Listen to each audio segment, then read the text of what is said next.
Okay, hope this is coming out. I always feel relieved when I see a little name come up at the bottom, just to let me know that I'm not just speaking to myself really. And yeah, you know, when you make one of those really big mistakes, I just want to tell you about one of those. And if you've seen the title of the movie, I think someone's on. Just let me check, make sure it's working. Yeah. So yeah. We're live. Have you ever done it where you think of something where you fucked up years ago? It's years ago, like 10, 20 years ago, and you might be in the shower or something, and the script, negative voice in the head goes, "Psst, what about that time 20 years ago?" And you actually, out loud, in the shower, you go, as if you've stubbed your foot. And what it is because you're thinking about what happened all those years ago. It makes you feel shit in here. Well, every time I think about last week, it's like I want to go, because it hurts. So let me tell you the story. This is only 7 days ago today. And I don't know if you saw, there's a really nice photo. If you haven't seen it, you can see it on my Facebook stream of Liz and I with our fancy shoes. I got my silver shoes on and we're looking really dandy at a wedding. But what I didn't say last week is we started out at the wrong venue. And what happened, it was totally my fault. So I couldn't blame anyone. People say blame's a terrible thing. No, it's not. No, it's not. Blame is brilliant. Blame, I mean, Liz has done a book and it's called It's Not Your Fault. And I get the intention of that. But you know when you hit your head on a cupboard and it really hurts, don't you think it's brilliant when you can blame someone? You hit your head and you think, you stupid, you left that door. You feel great. But when it's you that's left the cupboard door open and you can't blame anyone, it hurts more. So here we are last week. Liz and I are always late and we got to the wedding venue early. So we get there and we're an hour early. We think, we're going to relax. We're going to chill out. And I've actually got some evidence of it here. So here it is. Laugh at my expense. So this, let me see if I can get it. I don't know if you can see that sort of photo there. It won't come out really brilliant on there. But what that is, that's Liz and I at a wedding at the wrong venue. So what had happened was, obviously that photo was taken before we realised we got to this venue, and the clue was in the caretaker when we got there. So we come for a wedding, you know, a wedding at 10:30, and the caretaker went 11. You know, the wedding started 11. And I thought, you see, our friends that were getting married, it's Raj and Pardip, our friends, beautiful Indian wedding that they had that we weren't at. And I thought, what Raj has done, he's boxed clever and he's told everyone 10:30, get there for 10:30, but really the wedding's at 11. No, that was the clue. They don't do weddings at 10:30. But Liz and I thought, no, what Raj? So we sit there, and then some people came in, and the kids were quite noisy, and I thought, I'm quite surprised, you know, I wouldn't have thought, you know, like Raj and Pardip, but I wouldn't have thought they'd have got sort of noisy kids. They were really loud and screaming, but, you know, whatever. And then the registrar came out and said, you know, is Mr. Smith and Mrs. Jones here, the bride and groom for the wedding? I went, no, Raj and Pardip, she went, no, we've got no one by that name today. So it's just at that moment where me and Liz look at each other like that. The next minute, Liz is up like, I don't know if you remember the Harrier jump jets, vertical lifter. She just took off out the seat and down the street. And it was amazing because, you know, she's saying, and look, you know, just forget it. I said, no, we'll go. The next minute, Liz is laughing her head off. She can see the funny side of it, but now I'm in my script. And there is a point to this video, other than to share. So basically, oh, it gets worse. The time we realised we were at the wrong wedding was 10:30, and because remember, I'm thinking that the wedding's really at 11. Raj has tricked us, but he hadn't, and the wedding was really at 10:30. So the wedding is taking place just as we realise, and the venue is 30 minutes away. So anyway, Liz can see the funny side of it, but now the roles have changed. I'm in my script, and my script saying, no, you know, you messed up, you've blown the whole thing. So we got in the car, didn't know where the right venue was at this point, but Liz said, look, it must be where the reception is. They're getting married there. And I'm old school, you see, and in the UK, years ago, you could only get married in a town hall, in what they call a registry office, you know, if you weren't getting married in a church. So I'd automatically assumed it was the town hall, and it wasn't. And we got there just for the end of the service. So we got there at the end, where the guys are just right at the end, and there was a bit where everyone had to get up, which was perfect, just as we got in.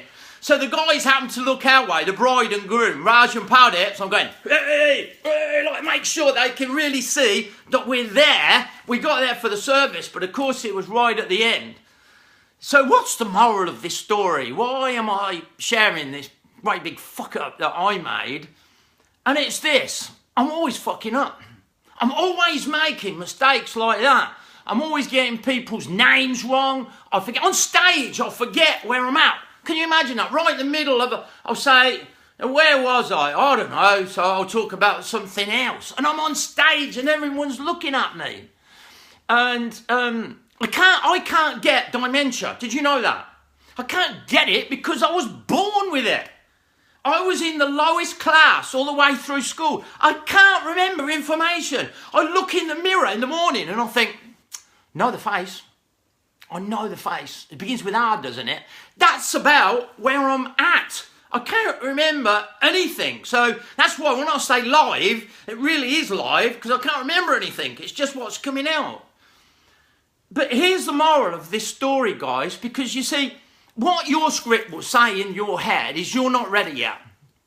You know, you don't quite know, you nearly know enough, but you're not good to go to the next level yet. Well, yeah, because I'm evidence of that. Because you see, here's the thing, and so I was going to make a little tight thing of this. I was going to put a post on. You know, it's Saturday evening now in the UK. What's the time? It's 5:15 p.m. on a Saturday evening. I'm going to chill out. Liz is away at the moment. She's in Dubai at the minute for her daughter's birthday. I'm chilling out on my own, and I wasn't going to make a video about it until I did the last line. I typed it up, and I was just about to post it, and it was the last line. And I think it's important for you, or it may be important for someone that you know. If you want to share it, it's up to you. And it was just this one line. It makes me feel quite emotional, actually, thinking about it. And it's this: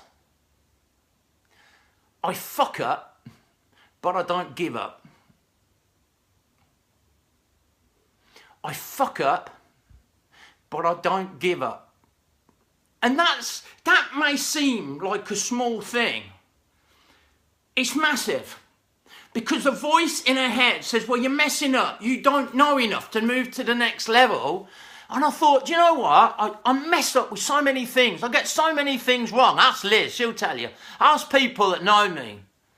Ask Melanie, who works for me in the office. But here's the thing. I still get up. There was these things in the 70s. I think I mentioned little toys. And they were called Weebles. And a little toy that was waiting. You could knock them down, but they come back up. You could knock them down, and it said, Weebles wobble, but they don't fall down. And I thought, that's the thing. It's not about whether you fuck up or not. You don't give up. And here's the thing. There's one more thing I just want to share with you before I go. And it's really important. People relate to me because I fuck up. And years ago, and you still get these people that stand on a stage, I've seen them, do all the personal development shit, and they're making out they're perfect. You know, all the shit was in the past. Used to be depressed, now I'm happy. Used to be fat, now I'm thin. Used to be broke, and now I'm wealthy. Well, you know what? I've still got issues in my life. I've got some big challenges in my life. But that's what makes it real, don't you see? This isn't one of these videos where I'm all performing and get you to do that. I don't give a performance. Fuck performing. I just want it to be real. And, you know, there's a thing on Facebook. Have you noticed the little thing when you put a post? It says, you know, what's on your mind? And I thought this morning, it's not what's on my mind why I post, why I do these videos. It's what's in my heart. That's why I come going, knocking on your screen, saying, let me in. I've got something for you. And what started off as just a simple, fun little message on my Facebook, it's turned out to be something it's really profound, because everyone's thinking, well, I don't know enough, I'm not ready, because the voice is saying that. But here's the thing, it will always say it. So it's no good trying to shut the voice up. Wait till the voice says, we're ready to go, because the script, negative voice in your head, never, ever will. And I love that line, I fuck up, but I don't give up. But that's my connection with people, because when I met Liz, I said, you know, I'm there. And she thought, woo, she's going to walk out. But I said, I've got a lot of challenges in my life still. She thought, well, you can't do that. You can't be there. You've got to sort all the challenges out. And my message is this, it's good to go. And my script's saying, now, this video's too long. Someone sent me a message the other day, said, you should be said, I don't watch your videos anymore. You should keep them under 60 seconds. Well, I deleted him anyway. If he doesn't want to see it, that's fine. But I've got to say what's in my heart. You know, it's not a performance. I'm not trying to get it right. I'm trying to connect with people. And, you know, because I'm so uneducated, I haven't got a qualification to I haven't even got a swimming certificate. I've got nothing. And I teach people, and I teach people well. And that's the message that I want for you. It's when we fuck up. You don't relate to my triumphs. You relate to my challenges. When I tell you that I lost all my money 25 years ago, that I've been married 3 times, that I got the wrong venue last week. That's what keeps it real. And people don't want professional, they want real. That's what I'm going to be doing in my new online program. You're not going to get professional, you're not going to get a performance, you're going to get connection, and you're going to get real. I just wanted to share that with you, because I think there's so many people out there think, well, I fuck up, I fucked up in the past and I haven't got it right. Well, join the club. Well, join the fuck up club. Yeah, there's another club for you, the fuck up club. And you're good to go, guys. Just keep it real. And I just wanted to share that. You know, that photo of me there, if you've just joined, make sure you watch the whole video. And, you know, me and Liz there at the wrong wedding venue, and me fucking up. And so I just want to leave you on that one. As always, guys, I did this video because I love you. It would have been easier to put a little post on. That's what's easy. Because my script says, oh, what if you get it wrong halfway through the video? It says all that shit. Just the same sort of shit it would say to you. But I wanted to make this video because I love you enough to stop everything, make this video. And you know what, as always, as my mentor said to me once, a wise man called Ivor James, and he said, Richard, if you truly help one person in your whole life has been worthwhile. Just remember that, guys. So remember, you know, you can fuck up, I fuck up, but don't give up. I love you. That's why I made this video. And I'll be back soon, guys. Love you. Bye, guys. Remember, I fuck up, but I don't give up. Love you. Bye.